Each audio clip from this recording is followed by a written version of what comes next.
Hi friends, SCRT ചാപ്റ്റേഴ്സിൻ്റെ സീരീസിൽ അടുത്ത് നമ്മൾ നോക്കുന്നത് 10ാം ക്ലാസ്സിലെ സയൻസിലെ 3ാമത്തെ ചാപ്റ്ററായിട്ടുള്ള സമസ്ഥിതിക്കായുള്ള രാസസന്ദേശങ്ങൾ.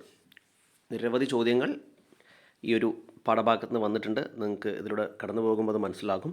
അപ്പോൾ ആദ്യമായിട്ടാണ് ചാനൽ കാണുന്നതെങ്കിൽ ചാനൽ ഒന്ന് സബ്സ്ക്രൈബ് ചെയ്യുക. ക്ലാസ്സുകൾ ഇഷ്ടപ്പെടുകയാണെങ്കിൽ ലൈക്ക് ചെയ്യുക, കൂട്ടുകാർക്ക് ഷെയർ ചെയ്ത് കൊടുക്കുക. അപ്പോൾ LDC LGS എക്സാമുമായി ബന്ധപ്പെട്ട നിരവധി പ്ലേലിസ്റ്റുകളുണ്ട്. ആവശ്യക്കാർക്ക് കണ്ട് നോട്ടുകൾ എഴുതാം.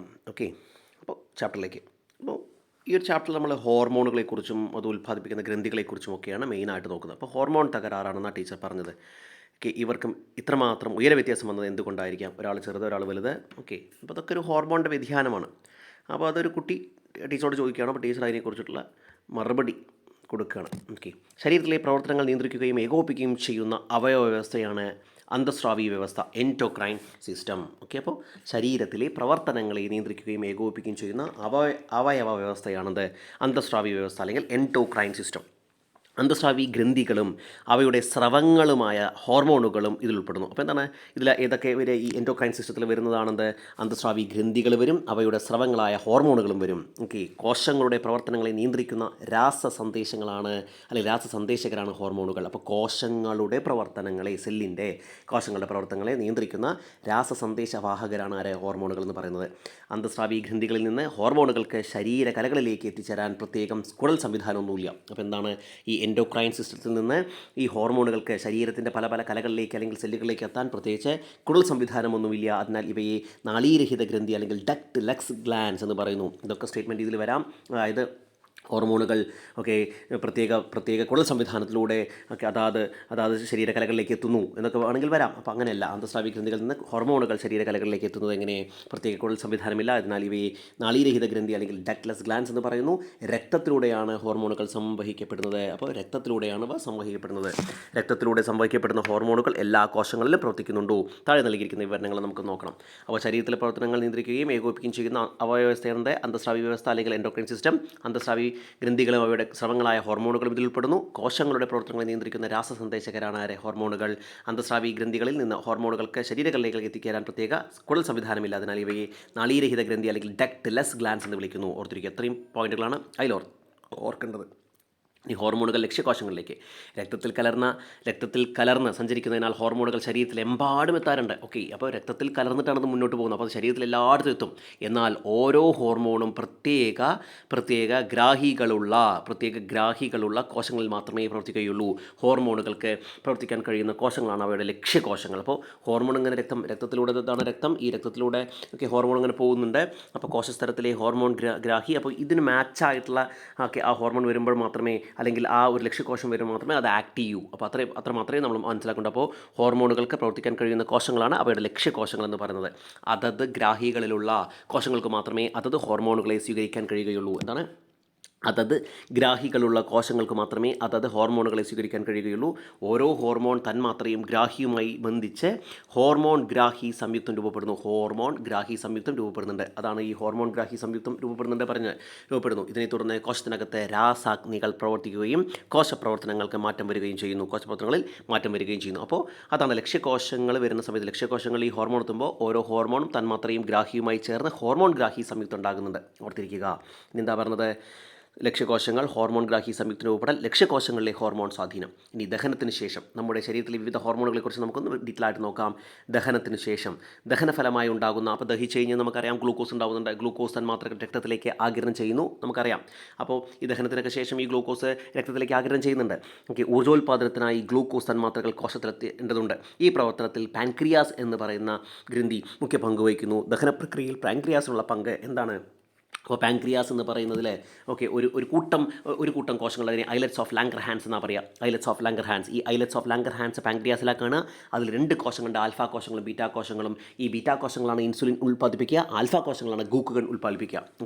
അപ്പോൾ ഐലറ്റ്സ് ഓഫ് ലാംഗർഹാൻസ് കാണപ്പെടുന്ന എവിടെയാണ്? പാൻക്രിയാസിലാണ്. ഐലറ്റ്സ് ഓഫ് ലാംഗർഹാൻസ് എന്ന് പറയുന്നത് 2 കോശങ്ങളാൽ നിർമ്മിതമാണ്. ആൽഫാ കോശങ്ങൾ, ബീറ്റാ കോശങ്ങൾ ഇൻസുലിൻ ഉണ്ടാക്കുന്നു. ആൽഫാ കോശങ്ങൾ എന്ത് ഉണ്ടാക്കുന്നത്? അത് ഗ്ലൂക്കോഗൺ ഉണ്ടാക്കുന്നു. അപ്പോൾ ആമാശയത്തിൻ്റെ തുടർച്ചയായ പക്വാശയത്തിലേക്ക് ബന്ധിക്കപ്പെട്ട ഗ്രന്ഥിയാണ് പാൻക്രിയാസ്. ഈ ഗ്രന്ഥിയിലെ ഐലറ്റ്സ് ഓഫ് ലാംഗർഹാൻസ് എന്ന കോശസമൂഹം, അതൊരു കോശസമൂഹമാണ്, കോശങ്ങളുടെ കൂട്ടമാണ് ഈ ഐലറ്റ്സ് ഓഫ് ലാംഗർഹാൻസ് എന്ന് പറയുന്നത്. കോശസമൂഹത്തിലെ ബീറ്റാ കോശങ്ങൾ ഇൻസുലിൻ എന്ന ഹോർമോണും ആൽഫാ കോശങ്ങൾ ഗ്ലൂക്കോഗൺ എന്ന ഹോർമോണും ഉൽപ്പാദിപ്പിക്കുന്നു. ഓക്കെ, ഈ ഹോർമോണുകളുടെ പ്രവർത്തനം എങ്ങനെയാണ് ഈ ഹോർമോണുകളുടെ പ്രവർത്തനം എന്നൊക്കെ ഇൻസുലിൻ എന്ന് പറയുന്നത് ഈ ഗ്ലൂക്കോസ്. അപ്പോൾ ഈ ആഗിരണം ചെയ്തപ്പെട്ട അല്ലെങ്കിൽ ദഹനത്തിന് ശേഷം ഗ്ലൂക്കോസ് എന്ന് പറയുന്ന സംഗതിയാണ് നമുക്ക് കിട്ടുക. അപ്പോൾ ഈ ഇൻസുലിൻ ഗ്ലൂക്കോസിനെ കോശങ്ങളിലേക്ക് പ്രവേശിപ്പിക്കുന്നു. അപ്പോൾ ഗ്ലൂക്കോസിനെ എന്താണ് ഇൻസുലിൻ ചെയ്യുക? അതാത് കോശങ്ങളിലേക്ക് പ്രവർത്തിപ്പിക്കുന്നു അല്ലെങ്കിൽ എത്തിക്കുന്നു, പ്രവേശിപ്പിക്കുന്നു. എന്നിട്ട് കരളിലും പേശികളിലും വെച്ച് ഈ ഗ്ലൂക്കോസിനെ ഗ്ലൈക്കോജനാക്കി മാറ്റുന്നു. ആരാണ്? ഇൻസുലിനാണ് ചെയ്യുക. അപ്പോൾ ഇൻസുലിൻ എന്ന് പറയുന്നത് ബീറ്റാ കോശങ്ങളാണ് ഉണ്ടാക്കുന്നത്. അത് ഗ്ലൂക്കോസിനെ ദഹനത്തിന് ശേഷം അതാത് കോശങ്ങളിലേക്ക് പ്രവേശിപ്പിക്കുന്നു. അവിടെ പേശികളിലും അതുപോലെ കരളിലും വെച്ച് ഈ ഗ്ലൂക്കോസിനെ ഗ്ലൈക്കോജനാക്കി മാറ്റുന്നു ഇൻസുലിൻ. ഇനി എന്താണ് ഗ്ലൂക്കോൺ സംഭവിക്കുക? കരളിൽ സംഭവിച്ചിരിക്കുന്ന ഗ്ലൈക്കോജനെ ഗ്ലൂക്കോസ് ആക്കി തിരിച്ചു മാറ്റുന്നു. ഗ്ലൂക്കോഗനാണ് ആൽഫ കോശങ്ങൾ ഉണ്ടാക്കുന്നത്, ആൽഫ ഇത് ബീറ്റ ഉണ്ടാക്കുന്നത്. ഓർത്തിരിക്കുക. ഇനി അമിനോ ആസിഡുകളിൽ നിന്ന് ഗ്ലൂക്കോസ് നിർമ്മിക്കുന്നു. അമിനോ ആസിഡ് ഗ്ലൂക്കോസ് നിർമ്മിക്കുന്നത് ഗ്ലൂക്കോഗൺ. രക്തത്തിലെ ഈ ഗ്ലൂക്കോസിൻ്റെ സാധാരണ അളവ് എന്ന് പറയുന്നത് 70-110 mg/100 ആണ്. ഇൻസുലിനും ഗ്ലൂക്കോണും ചേർന്നാണ് ഈ പ്രവർത്തനത്തെ അല്ലെങ്കിൽ ഈ പ്രവർത്തനമാണ് രക്തത്തിൽ ഈ ഗ്ലൂക്കോസിൻ്റെ അളവ് നിയന്ത്രിക്കുന്നത്. അപ്പോൾ 70-110 mg/100 ആണ് നമ്മുടെ സാധാരണ നിലയിലുള്ള ഗ്ലൂക്കോസിൻ്റെ അളവ് രക്തത്തിൽ. ഇത് കൂടുകയാണെങ്കിൽ അത് കുറയ്ക്കാൻ ഉള്ള സംവിധാനം, കുറയുകയാണെങ്കിൽ കൂട്ടാനുള്ള സംവിധാനമാണ് ഈ ഇൻസുലിനും ഗ്ലൂക്കോൺ ചെയ്യുന്ന. ഓർത്തിരിക്കുക. അപ്പോൾ എന്താണ് രക്തത്തിലെ ഗ്ലൂക്കോസിൻ്റെ അളവ് എന്താ സംഭവിക്കുക? കുറഞ്ഞു കഴിഞ്ഞ് കഴിഞ്ഞാൽ രക്തത്തിലെ ഗ്ലൂക്കോസിൻ്റെ അളവ് കുറഞ്ഞു കഴിഞ്ഞ് കഴിഞ്ഞാൽ ആരാണ് തിരിച്ച് കരളിൽ സംഭവിച്ചിരുന്ന ഗ്ലൈക്കോജനെ ഗ്ലൂക്കോസാക്കി മാറ്റുന്നതാണ് ഗ്ലൂക്കോഗണാണ്. ഓർത്തിരിക്കുക. അപ്പോൾ തിരിച്ചും മറിച്ചും ഈ ഹോർമോണുകളുടെ പ്രവർത്തനം അങ്ങോട്ടും ഇങ്ങോട്ടും ചെയ്തിട്ടാണ് ഇൻസുലിൻ മെയിൻറ്റെയിൻ ചെയ്തിരിക്കുന്നത് അല്ലെങ്കിൽ ഗ്ലൂക്കോസ് മെയിൻറ്റെയിൻ ചെയ്യുന്നത്. ഗ്ലൂക്കോസിൻ്റെ അളവ് ക്രമീകരിക്കുന്ന ഹോർമോണുകളുടെ ഉൽപ്പാദനം ആണ് ഇവിടെ കാണിച്ചിരിക്കുന്നത്. ഓർത്തിരിക്കുക. ഇനി ഇൻസുലിൻ ഇല്ലെങ്കിൽ എന്താ സംഭവിക്കുക? ഇൻസുലിൻ്റെ അഭാവമോ ഉൽപ്പാദിക്കപ്പെടുന്ന ഇൻസുലിനെ കോശങ്ങൾ ഉപയോഗിക്കാൻ കഴിയാത്ത വരുന്ന അവസ്ഥയോ എന്താണ് സംഭവിക്കുക? അവിടെ ചുവടെ നൽകുന്ന വിവരണങ്ങൾ നമുക്ക് ബീറ്റാ കോശങ്ങൾ നശിക്കുന്നതിൻ്റെ ഫലമായി, അപ്പോൾ ബീറ്റാ കോശങ്ങളാണ് നമുക്കറിയാം ഇൻസുലിൻ ഉണ്ടാക്കുന്നത്. ബീറ്റാ കോശങ്ങൾ നശിക്കുന്നതിൻ്റെ ഫലമായി ഇൻസുലിൻ ഉൽപ്പാദനത്തിലുണ്ടാകുന്ന കുറവോ ഉൽപ്പാദിക്കപ്പെടുന്ന ഇൻസുലിനെ കോശങ്ങൾക്ക് ഉപയോഗിക്കാൻ കഴിയാതെ വരുന്നതോ മൂലം രക്തത്തിൽ ഗ്ലൂക്കോസിൻ്റെ അളവ് കൂടും. ഗ്ലൂക്കോസ് കാര്യം അല്ലെങ്കിൽ ഇവരെന്താ ചെയ്യുക? ഗ്ലൂക്കോസിനെ ഗ്ലൈക്കോജനാക്കി മാറ്റും. എവിടെ? പേശികളിലും അതുപോലെ തന്നെ ഈ കരളിലൊക്കെ. അപ്പോൾ ഇങ്ങനെ ഈ ഇൻസുലിൻ ഉൽപ്പാദിക്കപ്പെടാത്ത അവസ്ഥ വരികയാണെങ്കിൽ അല്ലെങ്കിൽ ബീറ്റാ സെല്ല് നശിക്കപ്പെടുകയാണെങ്കിൽ എന്താ സംഭവിക്കുക? ഗ്ലൂക്കോസിൻ്റെ അളവ് കൂടുന്നു. രക്തത്തിൽ അധികരിച്ച ഗ്ലൂക്കോസിനെ മൂത്രത്തിലൂടെ പുറത്തു കളയുന്നു. സാധാരണഗതിയിൽ മൂത്രത്തിൽ ഗ്ലൂക്കോസിൻ്റെ സാന്നിധ്യം കാണപ്പെടാറില്ല. പ്രഭാത ഭക്ഷണം കഴിക്കുമ്പോൾ മുമ്പുള്ള രക്തപരിശോധനയിൽ 126 mg/100 എന്ന തോതിൽ മുകളിൽ രക്തത്തിൽ ഗ്ലൂക്കോസ് ഉള്ള അവസ്ഥയാണ് പ്രമേഹം. അപ്പോൾ ഇൻസുലിൻ്റെ അഭാവം മൂലം എന്താ സംഭവിക്കുക? രക്തത്തിൽ ഗ്ലൂക്കോസിൻ്റെ അളവ് കൂടുന്ന അവസ്ഥയാണ് പ്രമേഹം എന്ന് പറയുന്നത്. അത് ബീറ്റാ സെല്ല് നശിച്ചുകൊണ്ടാവാം അല്ലെങ്കിൽ ഇൻസുലിൻ ഉൽപ്പാദനം ഇല്ലാത്തതുകൊണ്ടാകാം.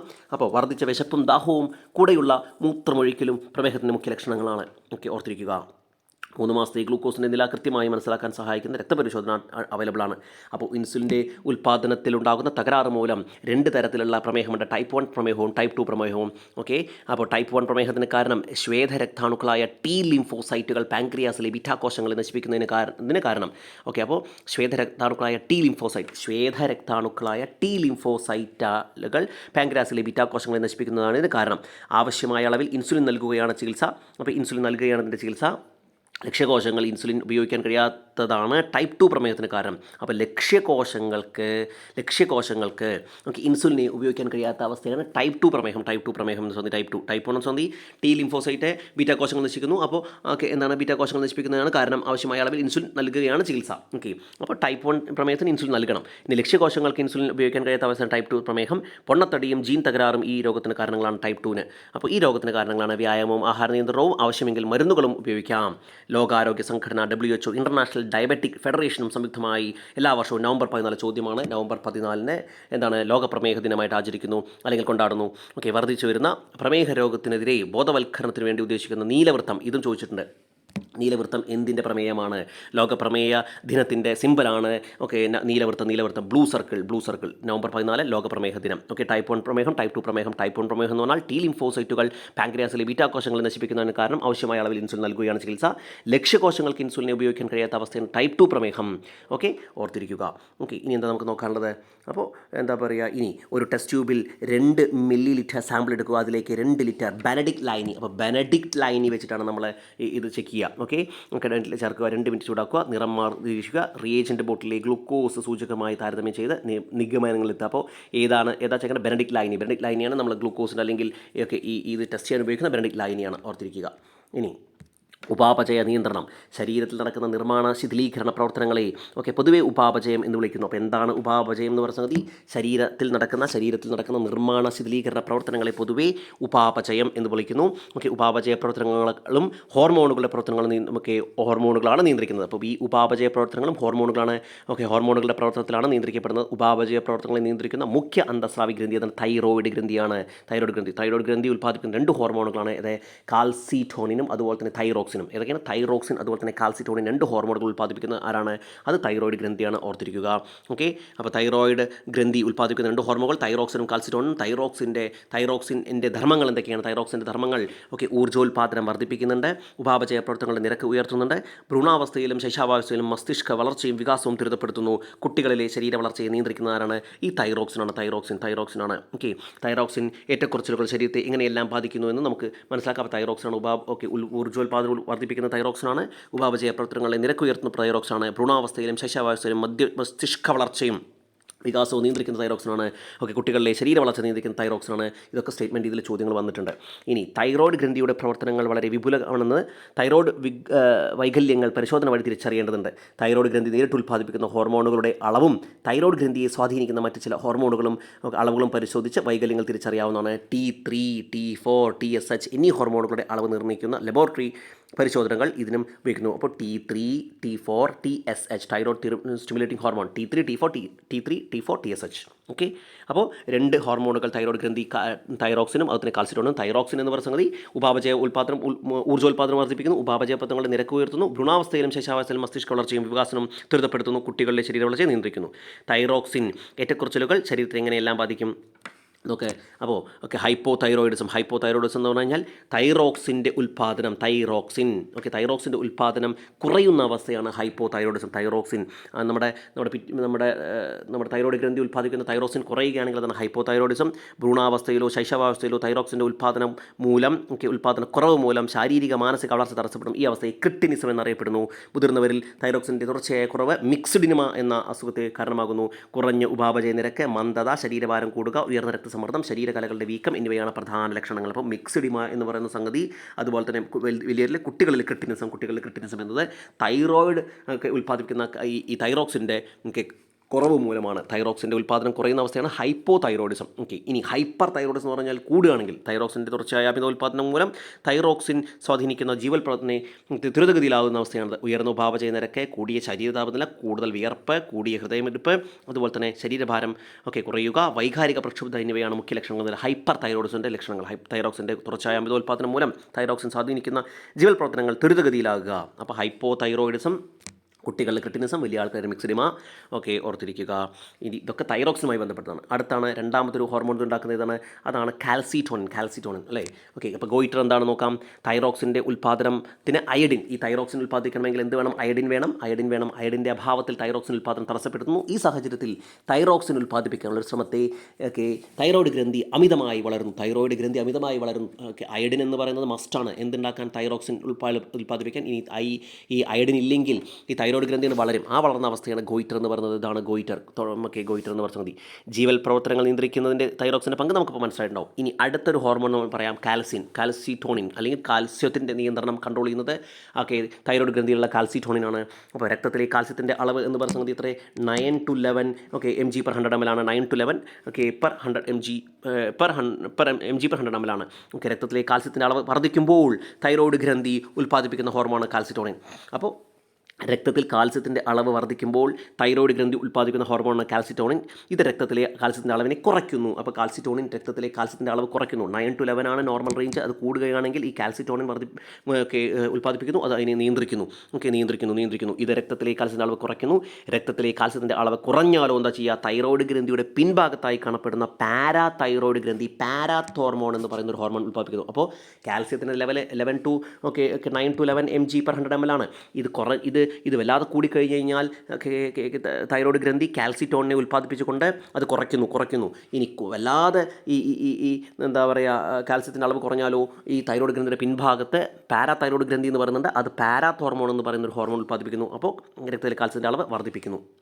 അപ്പോൾ ഓക്കെ ഇതാണ് കൺട്രോൾ ചെയ്യുന്നത്. അപ്പോൾ രക്തത്തിലെ കാൽസ്യത്തിൻ്റെ അളവ് ഇവിടെ എഴുതിയിട്ടുണ്ട്. എന്താണ് 9 to 1100 പെഞ്ചി. ഓക്കെ കൂടുന്ന അവസ്ഥയിൽ ആരാണ് തൈറോയ്ഡ് ഗ്രന്ഥി കാൽസിട്ടോണിനെ ഉൽപ്പാദിപ്പിക്കുന്നു. ഓക്കെ അസ്ഥികളിൽ നിന്ന് കാൽസ്യം ഒക്കെ രക്തത്തിലേക്ക് രക്തത്തിലേക്ക് കലരുന്ന പ്രവർത്തനം തടയുന്നു. അതുപോലെ തന്നെ രക്തത്തിൽ അധികമുള്ള കാൽസ്യത്തെ അസ്ഥികളെ കൊണ്ടായിട്ട് ഡെപ്പോസിറ്റ് ചെയ്യുന്നു. ഓക്കെ ഡെപ്പോസിറ്റ് ചെയ്യുന്നു. അപ്പോൾ അങ്ങനെ കാൽസ്യത്തിൻ്റെ അളവ് രക്തത്തിൽ കുറയ്ക്കുക ചെയ്യുക. ആരെ കാൽസിറ്റോണിൻ. ഇനി രക്തത്തിലെ കാൽസ്യത്തിൻ്റെ അളവ് ഓക്കെ കുറയുകയാണെങ്കിൽ ഓക്കെ ഇതിൻ്റെ പിൻഭാഗത്തുള്ള പാരാതൈറോയ്ഡ് ഗ്രന്ഥി ഉണരും. അവിടുന്ന് പാരാത്ത് ഹോർമോൺ ഉൽപ്പാദിപ്പിക്കും. എന്താണ് അസ്ഥികളിൽ നിന്ന് കാൽസ്യം സംഭരിക്കുന്നത് തടയുന്നു. വൃക്കകളിൽ നിന്ന് കാൽസ്യത്തെ രക്തത്തിലേക്ക് പുനരാഗം ചെയ്യുന്നു. ആരെ പാരാത്ത് ഹോർമോൺ. ഇങ്ങനെയാണ് കാൽസ്യത്തിൻ്റെ അളവ് മെയിൻറ്റെയിൻ ചെയ്യുക. ഇത് രണ്ടും ചെയ്യുന്നത് ഓക്കെ പാരാതൈറോയ്ഡ് ഓക്കെ അല്ലെങ്കിൽ തൈറോയ്ഡ് ഗ്രന്ഥിയാണ്. ഓക്കെ തൈറോയ്ഡ് ഗ്രന്ഥി അപ്പോൾ തൈറോക്സിനും കാൽസിറ്റോണിനും ഉപാപചയ നിരക്ക് മെയിനായിട്ട് കൺട്രോൾ ചെയ്യുന്ന ആരാണ്? ഈ തൈറോയ്ഡ് ഗ്രന്ഥിയാണ്. ഓർത്തിരിക്കുക. ഇനി യുവത്വ ഹോർമോൺ അല്ലെങ്കിൽ യൗവനകാലം എന്നൊക്കെ അറിയപ്പെടുന്നത് യൗവനകാലം വരെ മാത്രമുള്ള ഗ്രന്ഥി. മാറലിന് പിന്നിൽ ഒക്കെ സ്ഥിതി ചെയ്യുന്ന അന്തസ്രാവി ഗ്രന്ഥിയാണ് തൈമസ് ഗ്രന്ഥി എന്ന് പറയുന്നത്. ശൈശവ കാലഘട്ടത്തിൽ വളരെ സജീവമായി പ്രവർത്തിക്കുന്ന ഈ ഗ്രന്ഥി പ്രായപൂർത്തിയാകുമ്പോൾ ചുരുങ്ങി ചെറുതാകുന്നു. തൈമോസിൻ എന്ന ഹോർമോൺ ഉൽപ്പാദിപ്പിക്കുന്ന ഗ്രന്ഥിയാണിത്. യുവത്വ ഹോർമോൺ എന്നും ഇതിനെ വിളിക്കാറുണ്ട്. അപ്പോൾ തൈമോസിൻ ഒക്കെ ആരാണ്? തൈമസ് ഗ്രന്ഥി. യുവത്വ ഹോർമോൺ ശരീരത്തിൽ രോഗപ്രതിരോധ പ്രവർത്തനങ്ങൾക്ക് സഹായിക്കുന്ന T ലിംഫോസൈറ്റുകളെ പാകപ്പെടലിനും പ്രവർത്തനത്തെ നിയന്ത്രിക്കുമെന്നാണ് ഈ ഹോർമോണിൻ്റെ പ്രധാന ധർമ്മം. അപ്പോൾ എന്താണ് ശരീരത്തിൽ രോഗപ്രതിരോധ പ്രവർത്തനത്തെ സഹായിക്കുന്ന T ലിംഫോസൈറ്റുകളുടെ പാകപ്പെടലിനെയും പ്രവർത്തനത്തെയും നിയന്ത്രിക്കുക എന്നാണ് ഈ ഹോർമോണിൻ്റെ പ്രധാന ലക്ഷ്യം. ഇതിൻ്റെ തൈമോസിൻ ആരാണ്? തൈമസ് ഗ്രന്ഥി. ഓക്കെ തൈമസ് ഗ്രന്ഥി യുവത്വ ഹോർമോൺ മെയിൻറ്റെയിൻ ചെയ്യുന്നു. ഇനി അടിയന്തര ഘട്ടങ്ങളിൽ ശരീരത്തെ പ്രവർത്തന സജ്ജമാക്കുന്ന ഹോർമോണുകളെ ഉൽപ്പാദിപ്പിക്കുന്ന അഡ്രീനൽ ഗ്രന്ഥിയാണ്. ഗ്രന്ഥിയുടെ സ്ഥാനവും ഒക്കെ പ്രത്യേകതയും നമുക്ക് നോക്കാം. എന്താണ്? ഉൾഭാഗം എന്ന് വെച്ചാൽ മെഡുല്ല, പുറംഭാഗം കോർട്ടക്സ്. അപ്പോൾ എപ്പിനെഫ്രിൻ അല്ലെങ്കിൽ അഡ്രിനാലിൻ അടിയന്തര സാഹചര്യങ്ങളിൽ സിമ്പത്തറ്റിക് നാഡീവ്യവസ്ഥയോട് ചേർന്ന് പ്രവർത്തിക്കുന്നു. ഇതുവഴി ഇത്തരം സാഹചര്യങ്ങളെ പോരാടാനോ പിന്തിരിഞ്ഞോടാനോ കഴിയുന്നു. ഓക്കെ നോറെഫ്രിൻ എപ്പിനെഫ്രിനോടൊപ്പം ചേർന്ന് പ്രവർത്തിക്കുന്നു. ഓക്കെ ഇനി എന്താണ്? കോർട്ടിസോൾ, മാംസ്യം, കൊഴുപ്പ്. ആരാണ് ഈ പുറംഭാഗമായ കോർട്ടക്സ്? അത് മെഡുല്ലയാണ്. മെഡുല്ലയാണ്. അതായത് വൃക്കയുടെ മുകളിലുള്ള അഡ്രിനൽ ഗ്രന്ഥിയുടെ മെഡുല്ലയാണ് ഈ അഡ്രിനാലിനും നോർ അഡ്രിനാലിനും ഉൽപ്പാദിപ്പിക്കുന്നത്. ഇനി ഈ പുറംഭാഗമുള്ള കോർട്ടക്സ് ഉൽപ്പാദിപ്പിക്കുന്നത് കോർട്ടിസോൾ, മാംസ്യം, കൊഴുപ്പ് എന്നിവയിൽ നിന്നുള്ള ഗ്ലൂക്കോസ് നിർമ്മാണം, പ്രതിരോധ കോശങ്ങളുടെ പ്രവർത്തനം മന്ദീഭവിക്കൽ, ശരീരം വീക്കം, അലർജി എന്നിവ ഇല്ലാതാക്കലൊക്കെ കോർട്ടിസോളിൻ്റെ പ്രവർത്തനമാണ്. കോർട്ടിസോൾ. ആൾഡോസ്റ്റിറോൺ വൃക്കയിൽ പ്രവർത്തിച്ച ശരീരത്തിലെ ലവണ ജല സന്തുലിതാവസ്ഥ നിലനിർത്തുന്ന രക്തസമ്മർദ്ദം ക്രമീകരിക്കുന്നു. ഇതോടെ കോർട്ടക്സിലെ ആൾഡോസ്റ്റിറോൺ ലൈംഗിക ഹോർമോണുകൾ, ലൈംഗിക വളർച്ചയെയും ധർമ്മങ്ങളെ നിയന്ത്രിക്കുന്നതൊക്കെ ഈ കോർട്ടക്സിലുള്ള ഈ ലൈംഗിക ഹോർമോണുകളാണ്. അപ്പോൾ അഡ്രിനൽ ഗ്രന്ഥി ഉൽപ്പാദിപ്പിക്കുന്ന ഹോർമോണുകളാണ് ഏതൊക്കെ? ഉൾഭാഗമായ മെഡുല്ല അത് അഡ്രിനാലിനും നോർ അഡ്രിനാലിനും അടിയന്തര സാഹചര്യങ്ങൾ സിമ്പത്തറ്റിക് നാഡീവ്യവസ്ഥയോടൊപ്പം ചേർന്ന് പ്രവർത്തിക്കുന്നു. അതുവഴി ഇത്തരം സാഹചര്യങ്ങളെ പോരാടാൻ കഴിയുന്നു. ഓക്കെ അതുപോലെ തന്നെ കോർട്ടക്സ് കോർട്ടക്സ് ഉൽപ്പാദിപ്പിക്കുന്ന കോർട്ടിസോൾ അത് പ്രതിരോധ കോശങ്ങളുടെ പ്രവർത്തനം മന്ദീഭവിക്കൽ, ശരീരവീക്കം, അലർജി എന്നിവയെ ഇല്ലാതാക്കൽ. ഓക്കെ കോർട്ടിസോളാണ്. ആൾഡോസ്റ്റിറോൺ എന്ന വൃക്കയിൽ പ്രവർത്തിച്ച ശരീരത്തിലെ ലവണ സന്തുലിതാവസ്ഥ നിലനിർത്തുന്നവരാണ് ഈ കോർട്ടിസോൾ അല്ലെങ്കിൽ ഈ കോർട്ടക്സിലുള്ള ആൾഡോസ്റ്റിറോൺ ആണ്. ഓക്കെ ലൈംഗിക ഹോർമോണുകളും അവിടെ ഉണ്ടാക്കുന്നുണ്ട്. സിമ്പത്തറ്റിക് വ്യവസ്ഥ ഉത്തേജിക്കപ്പെടുന്ന കഴിഞ്ഞാലുണ്ടാകുന്ന ശരീരപ്രവർത്തനങ്ങൾ കൂടുതൽ സമയം നിലനിർത്തുന്നത് എപ്പിനെഫ്രിൻ്റെയും നോറെപ്പിനെഫ്രിൻ്റെയും പ്രവർത്തനങ്ങളെയാണ്. ഈ ഹോർമോൺ പ്രവർത്തനം നാഡീവ്യവസ്ഥയും അന്തസ്രാവി വ്യവസ്ഥയും ഒത്തുചേർന്ന പ്രവർത്തനത്തിന് ഉദാഹരണമാണ്. അടുത്താണ് ജൈവ ഘടികാരം. എന്താണ്? പീനിയൽ ഗ്രന്ഥി എന്നറിയപ്പെടുന്നു. പൈനിയൽ ഗ്രന്ഥി അല്ലെങ്കിൽ താളാത്മകമായ ശരീരപ്രവർത്തനത്തിന് ഉദാഹരണമാണല്ലോ ഉറക്കവും ഉണരലും. ശരിയല്ലേ? ഉറക്കവും ഉണരലൊക്കെ ഒരു താളാത്മകമായ ശരീരപ്രവർത്തനത്തിൻ്റെ ഉദാഹരണമാണ്. ഓക്കെ ഇത്തരം പ്രവർത്തനങ്ങൾ നിയന്ത്രിക്കുന്നത് മസ്തിഷ്കത്തിൻ്റെ മധ്യഭാഗത്തുണ്ടായ കാണപ്പെടുന്ന പൈനിയൽ ഗ്രന്ഥിയാണ്. പീനിയൽ ഗ്രന്ഥി എന്ന് പറയപ്പെടുന്നു. മെലാറ്റോണിൻ എന്ന ഹോർമോണിന് ദൈനംദിന പ്രവർത്തനങ്ങളുടെ താളക്രമം പാലിക്കുന്നതിന് സഹായിക്കുന്നു. രാത്രികാലങ്ങളിൽ മെലാറ്റോണിൻ്റെ ഉൽപ്പാദനം കൂടുതലും, പകൽ സമയത്ത് അത് കുറവുമാണ്. മെലാറ്റോണിൻ്റെ സാന്നിധ്യം ഉറക്കത്തെയും ഉണരലിനെയും സ്വാധീനിക്കുന്നതിന് കാരണം ഈ പൈനിയൽ ഗ്രന്ഥി. അപ്പോൾ ഇതിനെ ജൈവ ഘടികാരം എന്നറിയപ്പെടുന്നത് ഈ പൈനിയൽ ഗ്രന്ഥിയാണ്. അത് നമുക്ക് തലച്ചോറിൻ്റെ അവിടെയാണ് കാണപ്പെടുക. ഓക്കെ ഇനി വളർച്ചയ്ക്ക് പിന്നിൽ ഹോർമോൺ നിയന്ത്രണത്തിൽ നടക്കുന്ന പ്രവർത്തനത്തെയാണ് ശരീരവളർച്ച. ഓക്കെ ഹോർമോൺ നിയന്ത്രണത്തിൽ നടക്കുന്ന പ്രവർത്തനങ്ങളെയാണ് വളർച്ചയ്ക്ക് പിന്നിലെ ഹോർമോൺ ഉൽപ്പാദനത്തിന് പിറ്റ്യൂട്ടറി ഗ്രന്ഥി. അപ്പോൾ പിറ്റ്യൂട്ടറി ഗ്രന്ഥി പൈനിയൽ ഗ്രന്ഥി എന്ന സംഗതി എന്താണ്? ജൈവ ഘടികാരമാണ്. തൈമസ് ഗ്രന്ഥി എന്ന സംഗതി എന്താണ്? അത് എന്താ പറയുക, യുവത്വ ഹോർമോൺ ഉണ്ടാക്കുന്നു. അതുപോലെ തന്നെ വളർച്ചയ്ക്ക് കാരണം ഈ പിറ്റ്യൂട്ടറി ഗ്രന്ഥിയാണ്. പിറ്റ്യൂട്ടറി ഗ്രന്ഥിയുടെ ഘടനയും സ്ഥാനവും. പിറ്റ്യൂട്ടറി ഗ്രന്ഥി എന്ന് പറയുന്നത് ഹൈപ്പോതലാമസ് എന്ന് പറയുന്ന ഒരു സംവിധാനം ഇവിടെ ഉണ്ട് തലയിൽ, നമുക്കറിയാം. ഓക്കെ ഇനി പിറ്റ്യൂട്ടറി ഗ്രന്ഥിയുടെ മുൻധളവുമുണ്ട്, പിൻതളവുമുണ്ട്. ഇവിടുന്ന് പോർട്ടൽ സിര വഴിയാണ് അങ്ങോട്ട് പോകുന്നത്. ഇവിടുന്ന് നാഡീതന്തുക്കൾ വഴിയാണ് പോകുന്നത്. നാഡീതന്തുക്കൾ വഴിയാണ് ഓർത്തിരിക്കുക. അപ്പോൾ ഈ പിറ്റ്യൂട്ടറി ഗ്രന്ഥിയുടെ മുൻധളത്തിൽ നിന്ന് പോർട്ടൽ സിര വഴി ഈ ഹൈപ്പോതലാമസിന് കണക്ഷൻ ഉണ്ട്. പിറ്റ്യൂട്ടറി ഗ്രന്ഥിയുടെ പിൻതളത്തിൽ നിന്ന് നാഡീതന്തുക്കൾ വഴി ഇങ്ങോട്ട് കണക്ഷൻ ഉണ്ട്. ഓർത്തിരിക്കുക. ഓക്കെ അപ്പോൾ ഇനി എന്താണ്? വളർച്ച ഘട്ടത്തിൽ വളർച്ചയെ ത്വരിതപ്പെടുത്തുന്ന ഹോർമോണുകളാണ് സൊമാറ്റോട്രോപ്പിൻ. ഈ ഹോർമോണിൻ്റെ ഉൽപ്പാദനത്തിൽ ഏറ്റക്കുറച്ചിലുകൾ വളർച്ചയെ എപ്രകാരം ബാധിക്കും നമുക്ക് നോക്കാം. ഇതാണ് ആദ്യം ആ കുട്ടി മറ്റേ ഈ പാഠഭാഗത്തിന് ആദ്യത്തിൽ 2 ചിത്രം കൊടുത്തിട്ട് ആ കുട്ടി ഒരു സംശയം ചോദിക്കുന്നുണ്ട്. അപ്പോൾ വളർച്ചയുടെ ഘട്ടത്തിൽ സൊമാറ്റോട്രോപ്പിൻ്റെ ഉൽപ്പാദനം കൂടിയാൽ അമിതമായ ശരീര വളർച്ച ഉണ്ടാകുന്നു. വളർച്ചയുടെ കാലഘട്ടത്തിൽ സൊമാറ്റോട്രോപ്പിൻ എന്ന് പറയുന്ന വളർച്ചാ ഹോർമോൺ, ഗ്രോത്ത് ഹോർമോണിൻ്റെ ഉൽപ്പാദനം കൂടിയാൽ അമിതമായ ശരീര വളർച്ച ഉണ്ടാകുന്നു. ഈ അവസ്ഥയാണ് ജൈജാൻറ്റിസം എന്നറിയപ്പെടുന്നത്, ഭീമാകാരത്വം എന്നറിയപ്പെടുന്നത്. എന്നാൽ വളർച്ചാ കാലഘട്ടത്തിൽ ഇതിൻ്റെ ഉൽപ്പാദനം കുറഞ്ഞാൽ വളർച്ച മുരടിക്കുന്ന അവസ്ഥ ഉണ്ട്. അതിനെ വാമനത്വം അല്ലെങ്കിൽ ഡ്വാർഫിസം എന്നറിയപ്പെടുന്നു. വളർച്ചാ കാലഘട്ടത്തിന് ശേഷം സൊമാറ്റോട്രോപ്പിൻ്റെ അമിതമായ ഉൽപ്പാദനം മൂലം മുഖം, താടിയെല്ല്, വിരലുകൾ എന്നിവിടങ്ങളിൽ അസ്ഥികൾ വളരുന്ന സാഹചര്യം ഉണ്ടായാൽ അതാണ് അക്രോമെഗലി എന്നറിയപ്പെടുന്നത്. അപ്പോൾ 3 കാര്യങ്ങൾ അവിടെ പറഞ്ഞത് എന്താണ്? വളർച്ചയുടെ കാലഘട്ടത്തിൽ സൊമാറ്റോട്രോപ്പിൻ്റെ ഉൽപ്പാദനം കൂടിയാൽ അത് ജൈജാൻറ്റിസം, ഭീമാകാരത്വം അല്ലെങ്കിൽ ജൈജാൻറ്റിസം. എന്നാൽ വളർച്ചാ കാലഘട്ടത്തിൽ ഇതിൻ്റെ ഉൽപ്പാദനം കുറഞ്ഞാൽ അത് വാമനത്വം അല്ലെങ്കിൽ ഡാർഫിസം. ജൈജാൻറ്റിസം എന്ന് പറയുന്നത് ഇതാണ്. ഇനി അക്രോമെഗലി എന്ന് പറഞ്ഞാൽ വളർച്ചാ കാലഘട്ടത്തിന് ശേഷം സൊമാറ്റോട്രോപ്പിൻ്റെ അമിതമായ ഉൽപ്പാദനം മൂലം മുഖം, താടിയെല്ല്, വിരലുകൾ എന്നിവ കൂടുകയാണെങ്കിൽ അത് അക്രോമെഗലി. അത് സൊമാറ്റോട്രോപ്പിൻ്റെ ഉൽപ്പാദനം മൂലമാണ് ഉണ്ടാകുന്നത്. പിറ്റ്യൂട്ടറി ഗ്രന്ഥിയുടെ മുൻതളം മറ്റ് അന്തഃസ്രാവി ഗ്രന്ഥികളുടെ പ്രവർത്തനത്തെ ഉത്തേജിപ്പിക്കുന്ന ഹോർമോണുകളെയും ഉൽപ്പാദിപ്പിക്കുന്നു. അവയാണ് ട്രോപ്പിക് ഹോർമോൺ. അപ്പോൾ മുൻതളവും പിന്തളവും ഉണ്ടെന്ന് പറഞ്ഞു. മുൻതളം പോർട്ടൽ സിരയുമായിട്ട് എങ്ങോട്ട് കണക്ട് ചെയ്യുന്നുണ്ട്?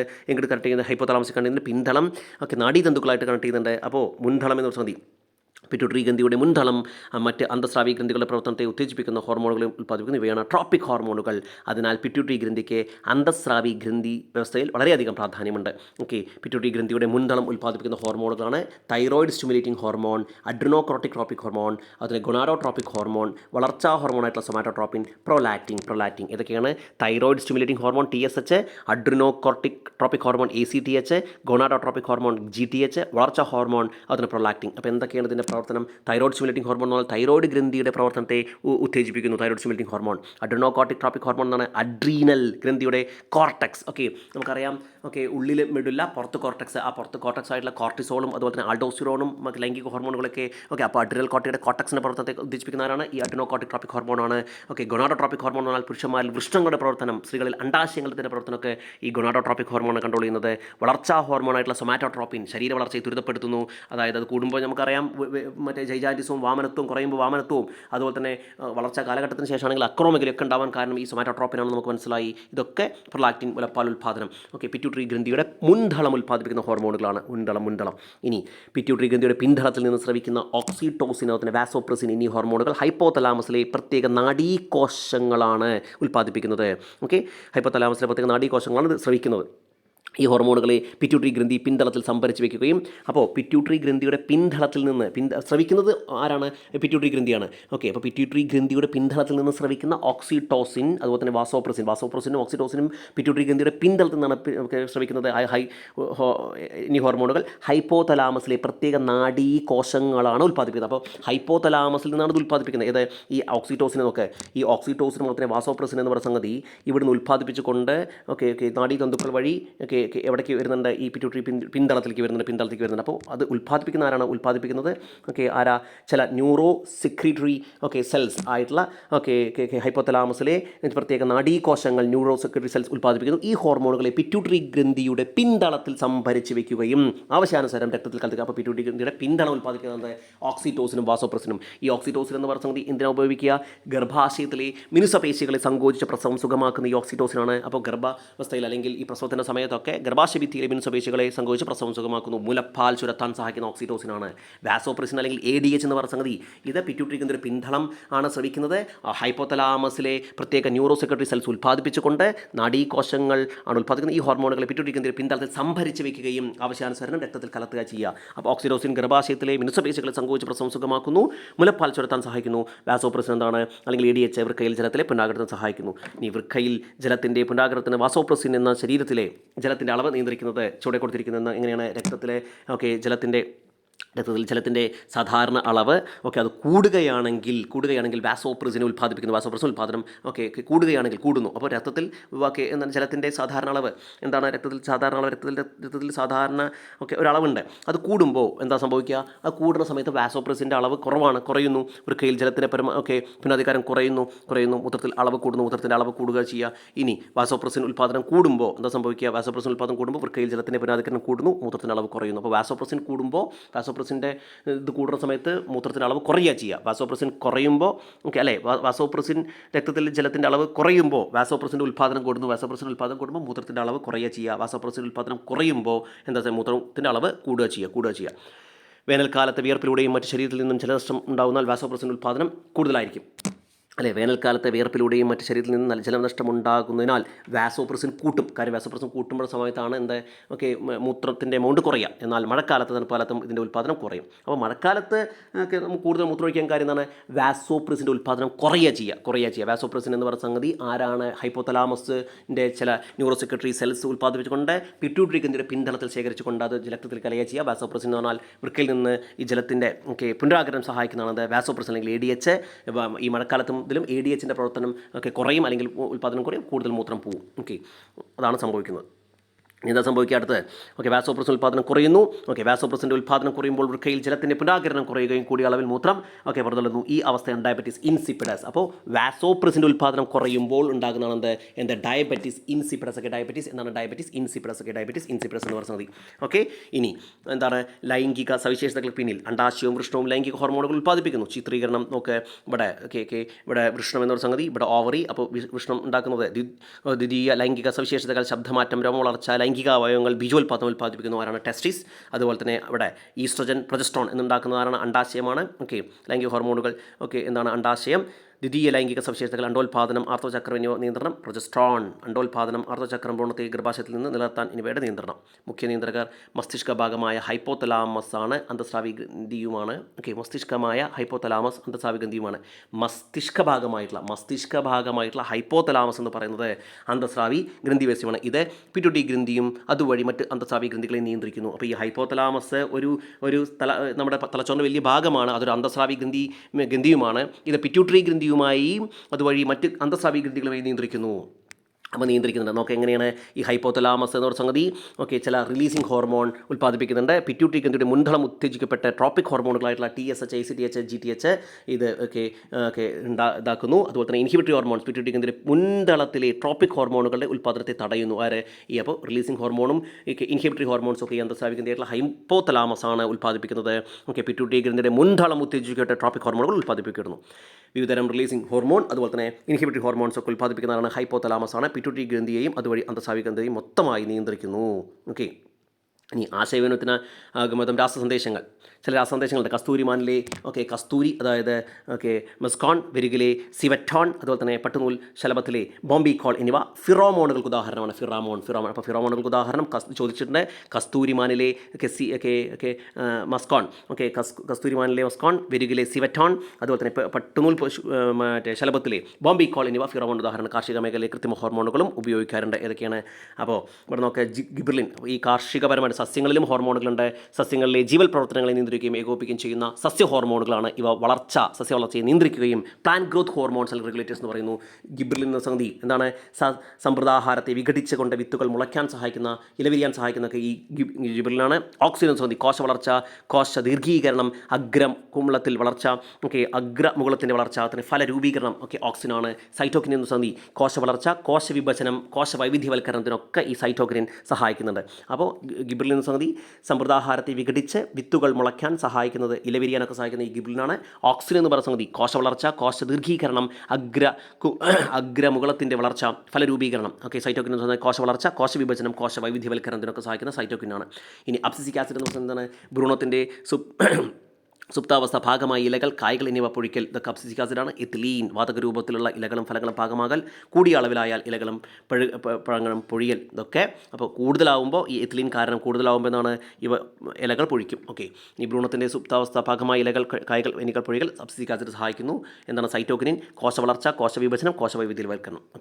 ഇനി കൃത്രിമ ഹോർമോണുകളുടെ ഒരു പഠനം. സസ്യങ്ങളിലെ സ്വാഭാവിക ഹോർമോണുകളുടെ രാസഘടന തിരിച്ചറിഞ്ഞുകൊണ്ട് കൃത്യമായ ഹോർമോണുകൾ ഉൽപ്പാദിപ്പിക്കുന്നുണ്ട്. ഇവയുടെ ഉപയോഗം എങ്ങനെയാണ്? ഓക്സിനുകൾ എന്ന് പറഞ്ഞാൽ ഫലങ്ങൾ അകാലത്തിൽ പൊഴിയുന്നത് തടയൽ, വേരുമുളയ്ക്കൽ, കളകളെ നശിപ്പിക്കൽ. ഇതൊക്കെ ഓക്സിനാണ്. ഓക്സിൻ ഫലങ്ങൾ അകാലത്തിൽ പൊഴിയുന്നത് തടയൽ, മുളപ്പിക്കൽ, കളകളെ നശിപ്പിക്കൽ എന്നിവ ആവശ്യമായ കാർഷിക മേഖലയിൽ ഉപയോഗിക്കുന്നു. ഓക്സിനുകൾ. ഗിബർലിൻ എന്ന് പറഞ്ഞ സംഗതി മുന്തിരി, ആപ്പിള് മുതലായ ഫലങ്ങളുടെ വലിപ്പം വർദ്ധിപ്പിക്കുന്നതിനും മാർക്കറ്റിംഗ് സൗകര്യത്തിനും ഫലങ്ങൾ പഴുക്കുന്നതിനും തടയുന്നതിനും സൗകര്യത്തിനായി സൗകര്യത്തിനായി ഫലങ്ങൾ പഴുക്കുന്നു തടയുന്നതിന് ഉപയോഗിക്കുന്നതാണ് ഗിബ്രലിൻ. മുന്തിരി, ആപ്പിൾ മുതലായ ഫലങ്ങളുടെ വലുപ്പം വർദ്ധിപ്പിക്കാൻ സഹായിക്കുന്നു. മാർക്കറ്റിംഗ് സൗകര്യത്തിനായി ഫലങ്ങൾ പഴുക്കുന്നു തടയുന്ന ഗിബ്രലിനാണ്. ഓക്സിൻ എന്താണ്? ഫലങ്ങൾ അകാലത്തിൽ പൊഴിയുന്നത് തടയൽ ആരാണ്? ഓക്സിനാണ്. വേരുമുളപ്പിക്കൽ, കളകൾ നശിപ്പിക്കൽ എന്നിവ ആവശ്യത്തിനായി കാർഷിക മേഖലയിൽ ഉപയോഗിക്കുന്നത് ഈ ഓക്സിനാണ്. ഗിബ്രലിൻ എന്ന് പറഞ്ഞാൽ മുന്തിരി, ആപ്പിൾ മുതലായ ഫലങ്ങളുടെ വലിപ്പം വർദ്ധിപ്പിക്കുന്നതിനും മാർക്കറ്റിംഗ് സൗകര്യത്തിനായി ഫലങ്ങൾ പഴുക്കും തടയുന്നതാണ് ഗിബ്രലിനാണ്. എത്തിലീൻ സംഗതി ആകെയുള്ള ഒരു ഒരു വാതക ഹോർമോണാണ് എത്തിലീൻ, നമുക്കറിയാം. അപ്പോൾ എത്തിലീൻ സംഗതി എന്താണ്? പൈനാപ്പിൾ ചെടിയിൽ ഒരേ സമയം പുഷ്പിക്കാനും തക്കാളി, ചെറുനാരങ്ങ, ഓറഞ്ച് തുടങ്ങിയ പഴങ്ങൾ പഴുപ്പിക്കാനും ഉപയോഗിക്കുന്നു. എത്തിഫോൺ എന്ന പേരിൽ ദ്രാവക രൂപത്തിൽ ലഭിക്കുന്ന പദാർത്ഥം റബ്ബർ മരങ്ങളിൽ ഉപയോഗിക്കുമ്പോൾ എത്തിലിനായി മാറി റബ്ബറിൽ പാൽ ഉൽപ്പാദനം വർദ്ധിപ്പിക്കുന്നു. അപ്പോൾ പൈനാപ്പിൾ ചെടി ഒരേ സമയം പുഷ്പിക്കാൻ തക്കാളി, ചെറുനാരങ്ങ, ഓറഞ്ച് തുടങ്ങിയ പഴങ്ങൾ പഴുപ്പിക്കാൻ ഉപയോഗിക്കുന്ന എത്തിലീനാണ്. അബ്സിസിക് ആസിഡ് എന്ന പഴവർഗ്ഗങ്ങളിൽ ഒരേ സമയത്ത് വിളവെടുക്കാൻ ഉപയോഗിക്കുന്ന അബ്സിസിക് ആസിഡാണ്. ഇതൊക്കെ എന്താണ്? ഇതൊക്കെ സസ്യ ഹോർമോൺ, കൃത്രിമ സസ്യ ഹോർമോണുകളാണ്. ഓക്കെ. ഓറഞ്ച്, മുന്തിരി, തണ്ണിമത്തൻ മുതലായ വിളകളിൽ കൃത്രിമ ഓക്സിൻ ഉപയോഗിച്ചുകൊണ്ട് വിത്തില്ലാത്ത ഫലങ്ങൾ ഉൽപ്പാദിപ്പിക്കുന്നു. അപ്പോൾ ഓക്സിൻ ഉപയോഗിച്ചുകൊണ്ടാട്ടോ ഓക്സിൻ. ഓറഞ്ച്, മുന്തിരി, തണ്ണിമത്തൻ മുതലായ വിളകളിൽ കൃത്രിമ ഓക്സിൻ ഉപയോഗിച്ചുകൊണ്ട് വിത്തില്ലാത്ത ഫലങ്ങൾ ഉപയോഗിക്കുന്നു. ഇത്തരത്തിൽ ബീജ സംയോഗം നടക്കാതെ തന്നെ അണ്ടാശയങ്ങളിൽ ഫലങ്ങളായി മാറുന്ന പ്രക്രിയയാണ് പാർത്തനോകാർപ്പി. ചോദ്യം വന്നിട്ടുണ്ട്. പാർത്തനോകാർപ്പി എന്ന് പറഞ്ഞാൽ എന്താണ്? ഇത്തരത്തിൽ ബീജ സംയോഗം നടക്കാതെ തന്നെ അണ്ടാശയങ്ങളിൽ ഫലങ്ങളായി മാറുന്ന പ്രക്രിയയാണ് പാർത്തനോകാർപ്പി. ഓക്കെ, അത് ഓക്സിനാണ് സഹായിക്കുന്നത്. ഈ മുന്തിരിയിലൊന്നും വിത്തില്ലാത്ത അതാണ് ഓക്സിനാണ് സഹായിക്കുന്നത്. Okay, auxin. ഓക്കെ, ജിബ്രിനുകളും പാർത്തനോകാർപ്പിക്ക് ഉദാഹരണമാണ്. ഓക്കെ, പാർത്തനോകാർപ്പിക്ക് ജിബ്രിനുകളും ജിബ്ബർലിനുകളും പാർത്തനോകാർപ്പിക്ക് ഉദാഹരണമാണ്. കൃത്രിമ ഓക്സിനുകളായ NaA, NaA, IBA എന്നിവ ഫലങ്ങൾ അകാലത്തിൽ പൊഴിയുന്തടയൽ, വേരുമുളപ്പിക്കൽ എന്നിവയ്ക്കായും 2,4-D കളനാശിനിയായും ഉപയോഗിക്കുന്നു. ഓക്കെ, ഇനി അപ്പോൾ സസ്യ ഹോർമോണുകളെ അനുസരിച്ച് നമുക്ക് കാര്യങ്ങളൊക്കെ മനസ്സിലായി. ജീവൽ പ്രവർത്തനങ്ങളുടെ നിയന്ത്രണവും ഏകോപനവും ഹോർമോണുകൾക്ക് വലിയൊരു പങ്കുണ്ട്. ശാരീരിക പ്രവർത്തനങ്ങളുടെ സമസ്ഥിതി നിലനിർത്തുന്ന രാസസന്ദേശങ്ങളാണ് ഹോർമോണുകൾ. അപ്പോൾ ശാരീരിക പ്രവർത്തനങ്ങളുടെ സമസ്ഥിതി നിലനിർത്തുന്ന രാസസന്ദേശങ്ങളാണ് ഹോർമോണുകൾ. ജന്തുക്കളിൽ നാഡീവ്യവസ്ഥയുടെയും അന്തസ്രാവി വ്യവസ്ഥയുടെയും ഒത്തുചേർന്നുള്ള പ്രവർത്തനമാണ് ആന്തര സമസ്ഥിതി ഉറപ്പുവരുത്തുന്നത്. വളരെ ഇമ്പോർട്ടൻ്റ് ആയിട്ടുള്ള ചാപ്റ്റർ, ഒരുപാട് ചോദ്യങ്ങൾ വന്നിട്ടുള്ള ചാപ്റ്റർ. നന്നായിട്ട് വായിച്ച് നോട്ടുകൾ ഉണ്ടാക്കുക. ആദ്യമായിട്ടാണ് ചാനൽ കാണുന്നതെങ്കിൽ ചാനൽ സബ്സ്ക്രൈബ് ചെയ്യുക. ക്ലാസ്സുകൾ ഇഷ്ടപ്പെടുകയാണെങ്കിൽ ലൈക്ക് ചെയ്യുക. കൂട്ടുകാർക്ക് ഷെയർ ചെയ്ത് കൊടുക്കുക. മറ്റൊരു CRT ചാപ്റ്ററുമായിട്ട് കാണാം. Thank you.